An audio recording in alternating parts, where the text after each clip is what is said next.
projects. Okay, so we're going to go through a coding tutorial today that'll actually show you how to set up your project to connect to the Arbitrum scaling solution and take advantage of all the benefits of it. So this is a continuation on our series of Ethereum scaling solutions. We've covered Optimism on this channel before, or inside this program, excuse me, and also with the Polygon scaling solution, or the Matic scaling solution created by Polygon. And now today we're going to cover Arbitrum, which is about to open up to the mainnet very soon. And so this is a timely video, and I want to show you how to add this to your projects.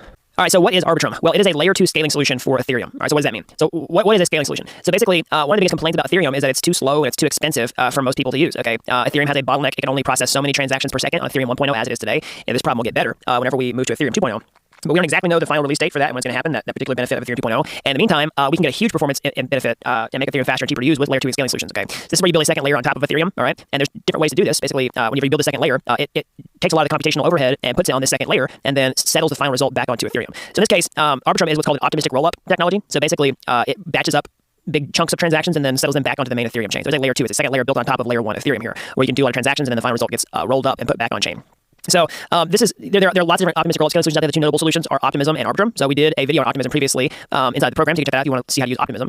But Arbitrum is another solution that is getting wide adoption really quickly, and I'm going to show you how to do that today. So basically, Arbitrum is an optimistic rollup solution. It settles back on Ethereum. One notable distinction between a layer 2 and a sidechain, which is like what Polygon or Matic scaling solution is layer 1s actually use the native ETH currency, all right, and they derive the security from the Ethereum-based chain.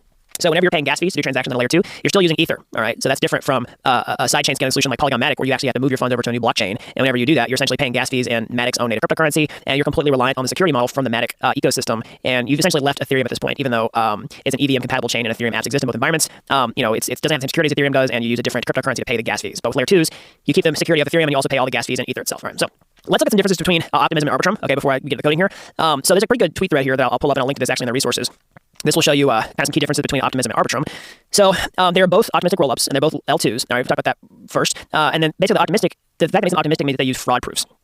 So there's key differences how they actually implement these fraud proofs. I don't want to get too in depth on this because it can get pretty complicated pretty quickly. But the whole idea is the difference is what happens when two parties disagree on the same state after the transaction is executing or implementing the fraud proof mechanism. So basically, if you find something tries to spoof a transaction, they handle it differently. So Optimism uses single round fraud proofs, and Arbitrum does it differently. There's different trade-offs. So basically, some of the problems with this is you need to supervise transaction execution. All right, and so I don't want to get too crazy. Whereas Arbitrum uses multiple fraud proofs. I don't get too in depth on this. I'll put the link on the tweet thread below if you want to research this more for homework. I'll show you this. Right, you can look at the pros and cons and understand this more deeply.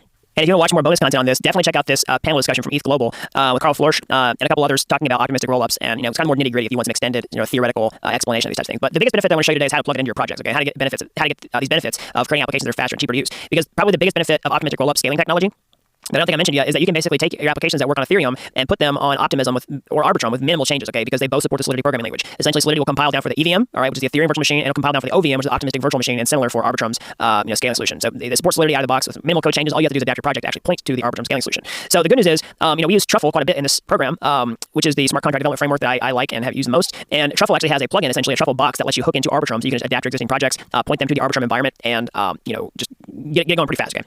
So you can see that you install the Truffle box like this. You just have to set up an environment configuration, compile your contract specifically for the Arbitrum environment because you always want to do that, and then migrate them to the specific network. All right, so that's exactly what I'm trying to do today in this video. So let's go ahead and grab the code. All right, so go ahead and grab the code down in the description below. All right, so I'm going to look at the instructions here on this GitHub website. You don't have access to this particular repository. It's private, but there should be a zip file in the description that'll give you, all this code. And if you want to look at the README, you can actually just look at it directly inside, your project. You can copy and paste it into a Markdown editor or just deploy it to your own GitHub repository to see, this, formatted text. Okay?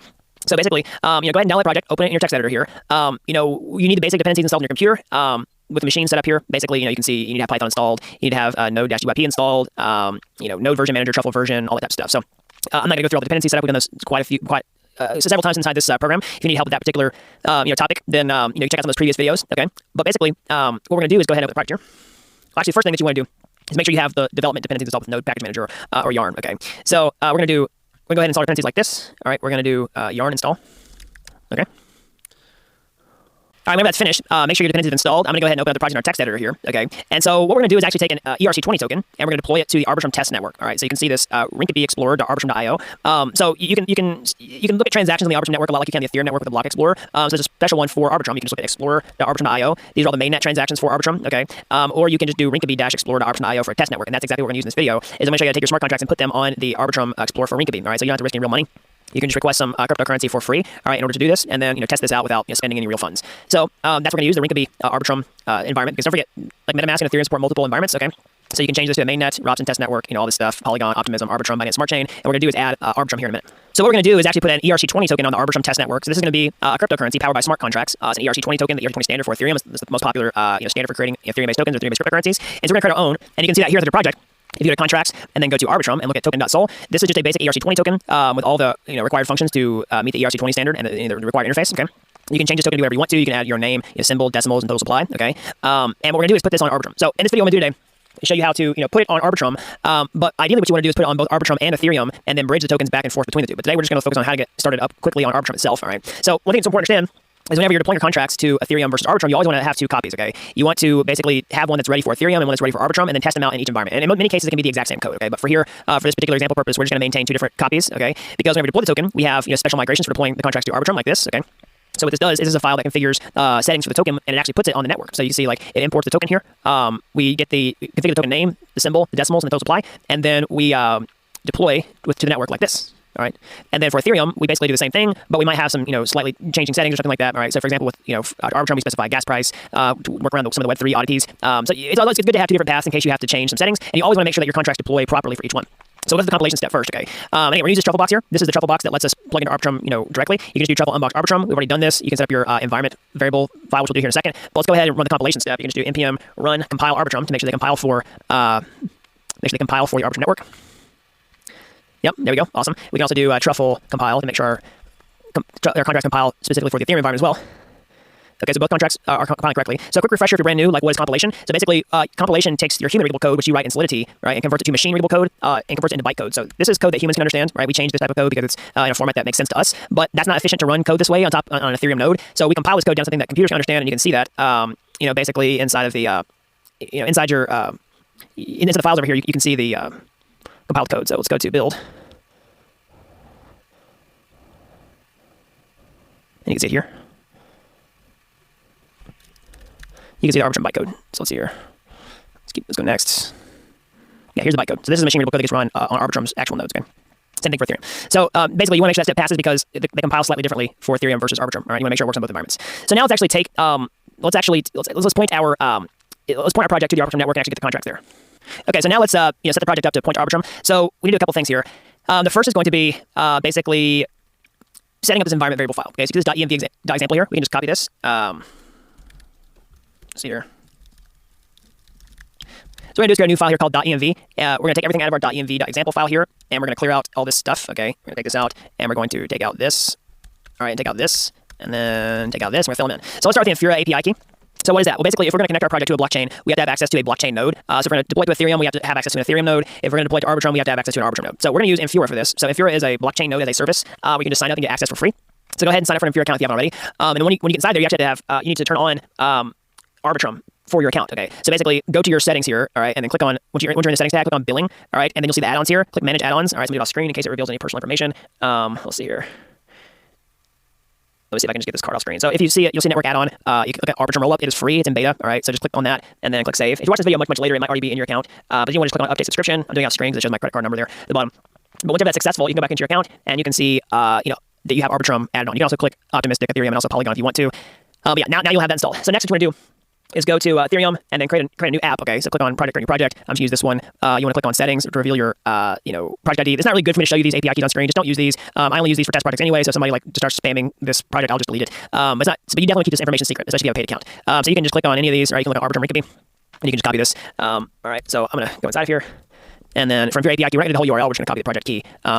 It will already point to Infura inside of our project configuration. So if you're using that truffle box, it'll work. It will work already. So you can see truffle-config.arbitrum.js. This is the secret sauce where we connect to the Arbitrum network. So you can see we reach from our .env file here. We get this Infura API key, all right, that we add in our .env file. Okay, and you can see that inside the networks here, we have a configuration to point to Arbitrum local, Arbitrum testnet, which we're going to do in this video. We have this special settings added. We have the Arbitrum Rinkeby.infura.io plus the Infura key that we created from our .env file here. Okay, with the chain ID and the network ID. So I'm going to take that, and the next thing we're going to do is actually fill out this mnemonic seed phrase. So I'm going to start a new Ganache CLI instance. So this is a local blockchain with command line. So you can see that inside your project instructions here. You can see how to install Ganache CLI if you don't have it already installed.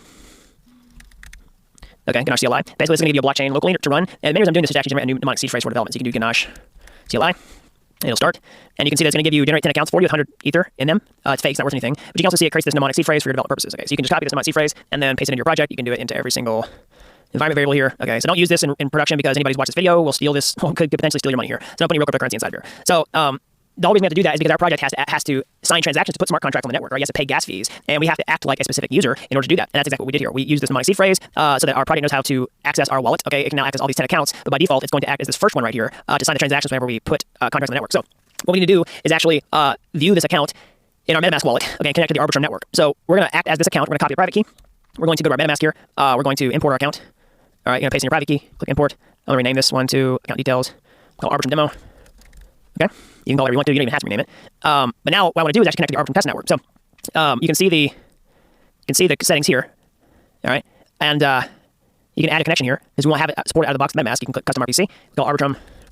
You can call Arbitrum Rinkeby if you want to. Whatever you want to is fine. The network name is arbitrary as long as you understand what it is. And then fill out the rest of the details as you see here. All right, so the RPC URL is this. The chain ID is this. The currency symbol is Ether because we use the exact same currency. And then the base block explorer where you can see your transactions is this. All right, so click save. And then add network, or we've already added network. And now we're on Arbitrum Rinkeby. So now what we want to do is actually fund this account right here because we need cryptocurrency inside of it to pay for transactions whenever we're going to deploy the smart contracts to the network. All right, so the next thing you need to do is actually fund your account. And this is a two-step process. So what you want to do is actually start off on the Rinkeby test network for Ethereum and then move your Ether over to the Arbitrum test network. So what do I mean by that? So don't forget, Ethereum has a Rinkeby test network, okay? And that's basically a place where you can go, try out your contracts on a test network that risking real money. And then we have the Arbitrum version, which is Rinkeby for Arbitrum.